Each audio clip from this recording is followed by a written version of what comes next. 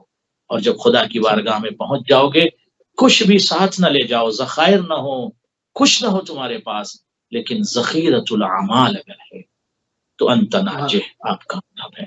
جزاک مولا ہم سب کو اپنی سیرت پر چلنے کی توفیق عنایت فرمائے، اور جو مریض ہیں ان کو شفاء عامل مولا عطا فرمائے. امام علی علیہ السلام تمام افراد جو پریشان ہیں، مقلق ہیں، مولا ان کی مدد فرمائے. امام زمانہ سب پر اپنا سایہ برقرار رکھیں، اور ہم سب کو اس شہر اللہ میں، اس عظیم مشروع میں اپنے اندر ایک تبدیلی لانے کی قوت مولا ہم سب کو عطا کریں. امام زمانہ کے ظہور میں خدا تعجیل فرما، ہم سب کو مولا کے خاتمے میں شمار فرما. اہل بیت چینل کے تمام اراکین کو اور مجھ جیسے ناچیز کو، حقیر کو اپنی دعا میں شامل رکھیے گا. والسلام علیکم ورحمۃ اللہ وبرکاتہ. عظم اللہ لکم الاجر انشاءاللہ. جزاک اللہ قبلہ ماجرین انشاءاللہ. ناظرین انتہائی مشکور ہیں اور انتہائی ممنون ہیں. ایک مرتبہ پھر جو ہے علامہ سید قلبی عباس رضوی صاحب آپ نے اپنا قیمتی ٹائم اہل بیت ٹی وی کو دیا. ناظرین ہماری خصوصی ٹرانسمیشن کا تو وقت اس وقت تمام ہو گیا، مگر اہل بیت ٹی وی کی جو خصوصی ٹرانسمیشن ہے وہ آپ کی خدمت میں جاری و ساری رہے گی، اور ہماری اور آپ کی ملاقات کل یو کے ٹائم سے دوبارہ رات 9 بجے. اجازت دیجیے. السلام علیکم.